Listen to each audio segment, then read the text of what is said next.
दोस्तों नमस्कार। सनातन धर्म चैनल में आपका स्वागत है। दोस्तों, आप लोग जानते हैं कि वर्तमान समय में सरकार के ऊपर एकाएक डिजिटल तरह से जो है कि वार किया गया, और ये वार किसी और के द्वारा नहीं बल्कि छात्रों के द्वारा किया गया। ये जो छात्र यानी युवा पीढ़ी आखिर क्यों ऐसा वार करने के लिए एकाएक ललायत हो गई? तो दोस्तों, मैं आपको बता दूं कि वर्तमान समय में आप जानते हैं कि पूरे भारत में सरकारी नौकरी को लेकर बहुत ज़्यादा ही क्रेज है, और हर घर से कोई ना कोई ये चाहता है कि हमारा बच्चा, हमारा भाई, हमारी बहन, हमारे जानने वाले सरकारी सिस्टम में जाए, और सरकारी सिस्टम में वो एकदम, चाहे वो किसी भी प्रकार की नौकरी हो, जो जिस लेवल की नौकरी के लायक है उस लायक पहुंचना चाहता है। इसी क्रम में क्या होता है कि सरकार क्या करती है, वैकेंसी वगैरह निकालती है, और बहुत से बच्चे जो है उस फॉर्म को भरते हैं। और वर्तमान समय में ये ट्रेंड देखा गया है कि जो भी आयोग बनाए गए हैं, जो भी कमीशन बनाए गए हैं एग्ज़ाम करवाने के लिए, वो कमीशन क्या कर रहे हैं कि बहुत ज़्यादा लेट लतीफ़ी कर रहे हैं, जिसकी वजह से एक छात्र को कितना ज़्यादा मानसिक प्रेशर झेलना पड़ता है, कितना ज़्यादा सामाजिक प्रेशर झेलना पड़ता है, कितना ज़्यादा आर्थिक प्रेशर उसके ऊपर पड़ता है, ये सरकार नहीं समझ पा रही है।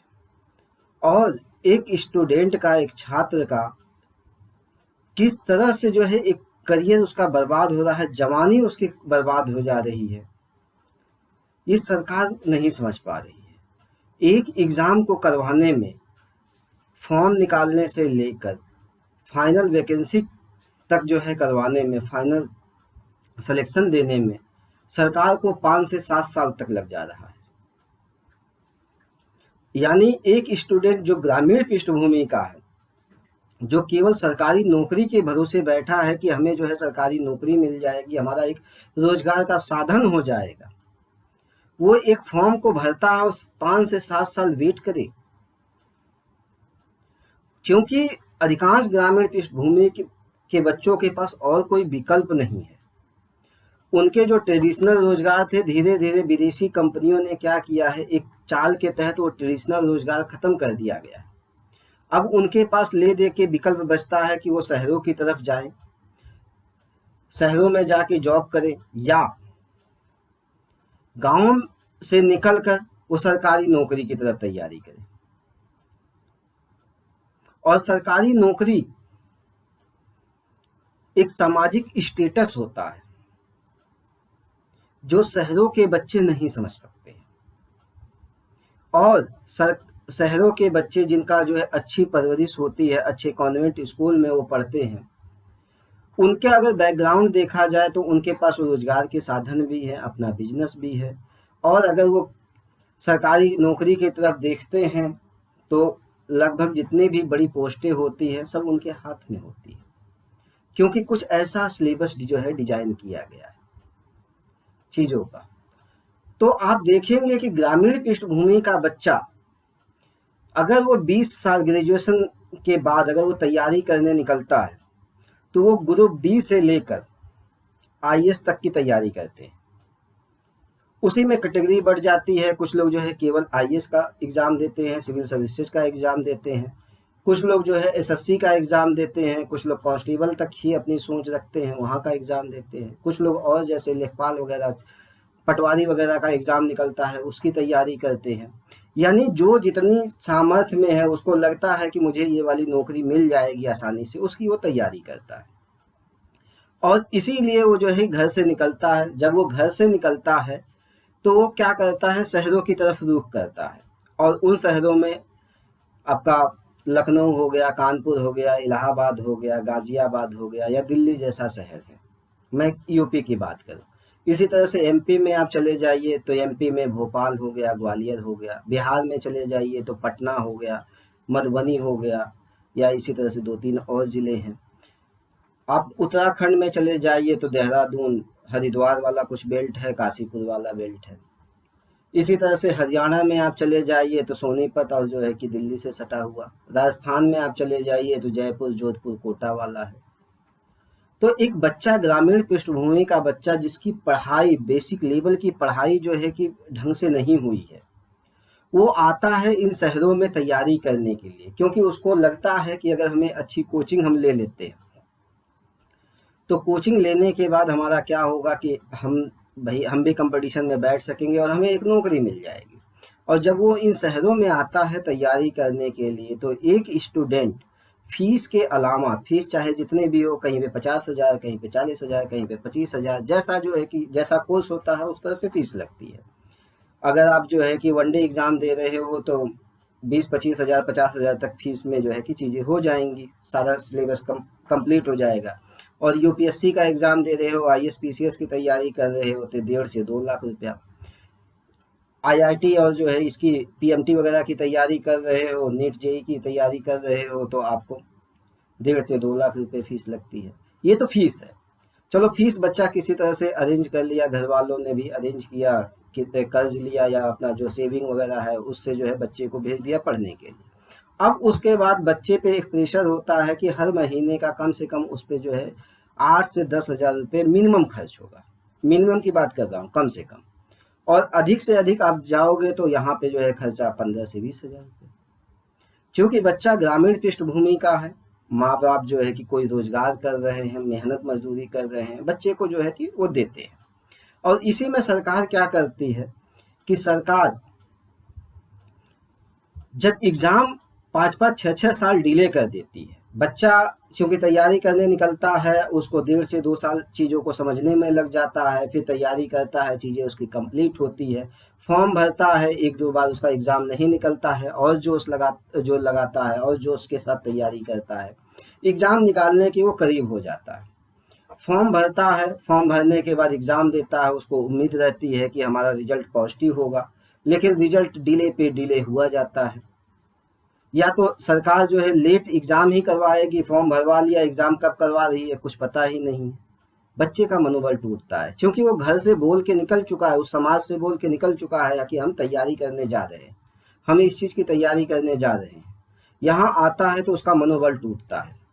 जब वो धीरे धीरे रिजल्ट जो है डिले होता है, उसके ऊपर मानसिक प्रेशर पड़ने लगता है, सामाजिक प्रेशर उसके है, क्योंकि घर पे जब एक बार लोग पूछते हैं ना, बाबू अभी कितना दिन, अगर देहाती भाषा में कहा जाए, बाबू अभी कितना दिन लगेगा, ये इतना बड़ा प्रेशर होता है। बस ये 2 शब्द उस बच्चे से पूछो जो मतलब तैयारी करने निकल रहा है। सरकार को इस चीज़ का आभास नहीं है, सरकार तो इन बच्चों को कीड़े मकोड़े समझती है। तो जब वो तैयारी करने निकलता है, आर्थिक प्रेशर उसके ऊपर पड़ता है। 1 साल 2 साल घर वाले भी मैनेज करके किसी तरह से दे देते हैं, खेत को गिरवी रख देंगे या कुछ खेत को बेच देंगे, क्योंकि हमारा बच्चा जो है अगर सेलेक्ट हो गया तो फिर से हम खेत बना लेंगे। लेकिन सरकार को इस चीज़ का आभास नहीं है कि किस तरह से उसके पूरे परिवार को समय पे रिजल्ट न निकाल कर किस तरह से उसके पूरे परिवार को वो बर्बाद कर रही है। ये उस बच्चे से पूछा जाए। और बच्चे पे घर वाले बार बार पूछते हैं, बेटा अभी कितना दिन लगेगा, क्या रिजल्ट हुआ आपका। बच्चा कहता है बाबूजी अभी थोड़ा दिन, चाचा थोड़ा दिन, मम्मी थोड़ा दिन, एग्ज़ाम दिए हैं, हो जाना चाहिए इस बार। कहते कहते वो टालता है, साल बीत जाता है, 2 साल बीत जाता है, 3 साल बीत जाता है, बच्चे के सामने कोई विकल्प नहीं नजर आता है, क्योंकि सरकार स्पष्ट रूप से कहती नहीं है कि हम आपको रोजगार नहीं देंगे। अगर सरकार स्पष्ट रूप से कह दे कि ये नहीं वैकेंसी भरी जाएगी या ऐसा कुछ नहीं हम अभी करने वाले हैं, आप लोग अपने रोजगार का इंतजाम कर लीजिए, तो बच्चा निश्चिंत हो जाएगा। चाहे वो पंचर की दुकान खोले, चाहे जो है आप चाय पकौड़े की बात करते हैं उसी की दुकान खोले, चाहे कोई भी रोजगार करे, ऑटो चला ले, अपना पेट पाल तो लेगा। लेकिन एक लालच में कि हमें सरकारी नौकरी मिलेगी, हम कांस्टेबल हो जाएंगे तो हम सीना तान के चलेंगे, समाज हमारी इज्जत करेगा, इस उम्मीद में वो बना रहता है। हम लेखपाल हो जाएंगे तो हम इस उम्मीद में वो काम करता है, पढ़ाई करता है। हम आईएएस बन जाएंगे तो पूरा क्षेत्र हमें जान जाएगा, हमारा शादी विवाह अच्छे से होगा, हम इस ठाट से जाएंगे। उसके सारे सपने चकनाचूर हो जाते हैं इस उम्मीद में कि अब रिजल्ट आएगा, अब एग्ज़ाम होगा, अब रिजल्ट आएगा। इसी उम्मीद में वो साल दर साल जो है बिताता चला जाता है। और कब उसका 5 से 7 साल बीत जाता है उसको खुद नहीं पता चलता है। घर वालों का प्रेशर पड़ रहा है, समाज का प्रेशर पड़ रहा है, खुद उसको मानसिक प्रेशर झेलता जा रहा है।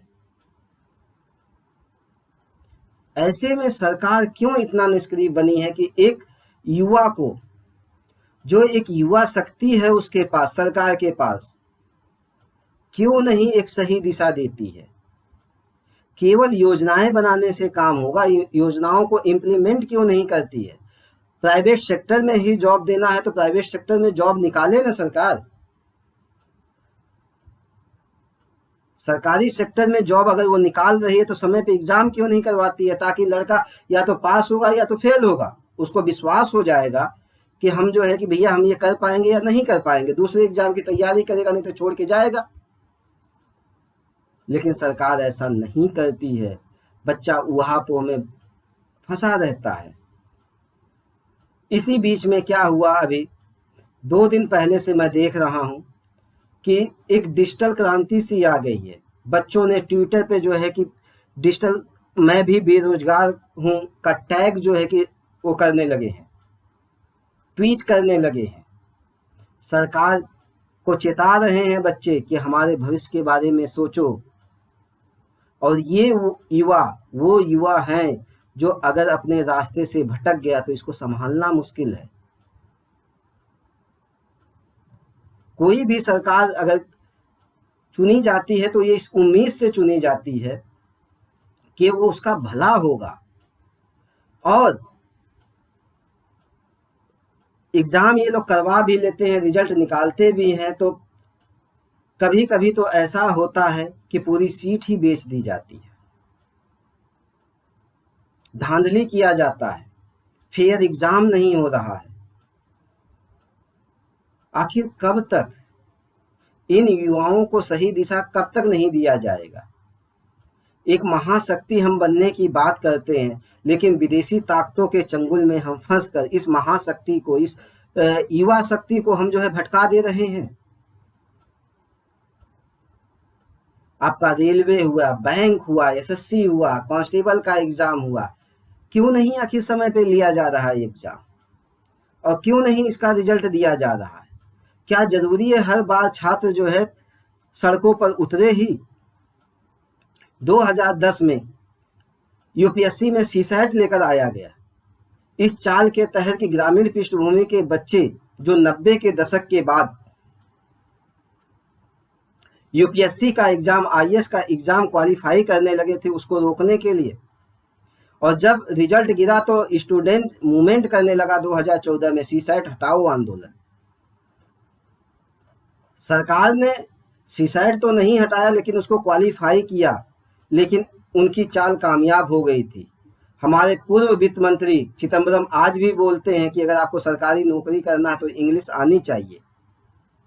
क्यों भैया, हम अपने देश में नौकरी कर रहे हैं तो हम अपने भाषाओं में नौकरी नहीं कर सकते हैं? हर जगह जरूरी है अंग्रेजी? तो जाओ ना, एक इंग्लैंड में बस जाओ, बसो इंग्लैंड में। ये छात्रों का गुस्सा है। और ये मैं भी बेरोजगार हूं का जो टैग लग रहा है, ये गलत नहीं लग रहा है। अगर छात्र अगर उतर गया सड़क पे तो उसको रोकना बड़ा मुश्किल हो जाएगा, क्योंकि छात्र शक्ति ऐसी शक्ति है जो अंग्रेजों को भी जो है जिसने पछाड़ दिया था। और इस चीज को गांधी जी भी अच्छे से समझते थे, सुभाष चंद्र बोस भी अच्छे से समझते थे, नेहरू भी अच्छे से समझते थे, लाला लाजपत राय भी समझते थे, बाल गंगाधर तिलक भी समझते थे, और स्वामी विवेकानंद भी समझते थे। और अंग्रेजों के कैसे छक्के छूटे छात्रों की वजह से, ये सरकार को पता होना चाहिए। इसलिए मेरी सरकार से गुजारिश है कि छात्रों के भविष्य के साथ खिलवाड़ मत करें। और स्टूडेंट्स के साथ जो है मेरी गुजारिश है, उनके साथ मेरा लगाव है, उनसे मैं यही कहूँगा कि अपना भविष्य आप खुद रच सकते हो, सरकार के भरोसे मत बैठे रहो।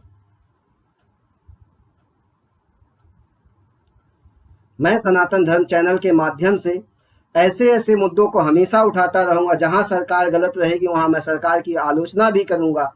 मेरा उद्देश्य है कि सनातन संस्कृति में जो समृद्धि की बात की गई है, उस समृद्धि को आप तक पहुंचाना।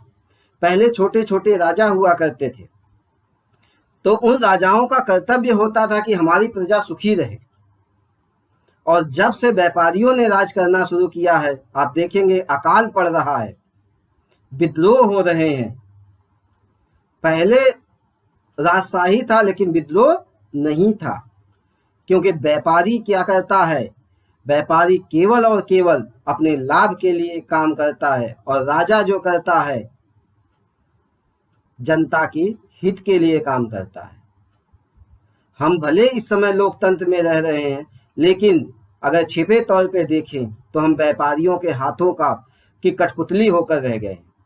पूरी मीडिया को अगर आप देख लीजिए, जो व्यापारियों के घराने की है, वो कभी भी रोजगार वाले मुद्दे को नहीं उठाती। अगर राज्यसभा टीवी को छोड़ दिया जाए जो कि सरकारी चैनल है, और दूरदर्शन को छोड़ दिया जाए जो कि सरकारी चैनल है, लेकिन इसको कोई देखता नहीं है, क्योंकि देखने ही नहीं दिया जाता है। और वहीं पर जितने भी प्राइवेट चैनल हैं, उस पे कभी भी आप देखेंगे रोजगार के मुद्दे पे कोई डिबेट नहीं होगा, अर्थव्यवस्था के मुद्दे पे कोई डिबेट नहीं होगा।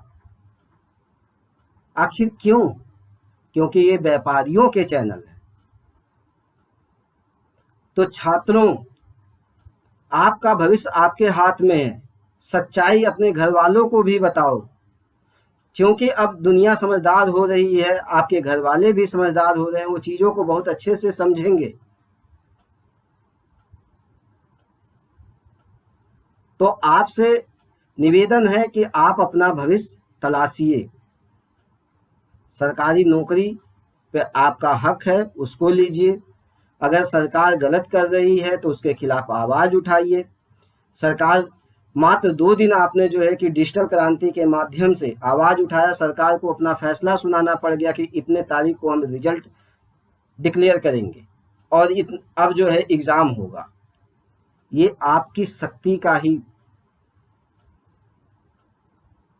परिणाम है। तो आपका भविष्य अपने हाथों में है, इसको समझिए, इसको जानिए। मैं समय समय पर आपके मुद्दों को जरूर उठाता रहूँगा। धन्यवाद दोस्तों।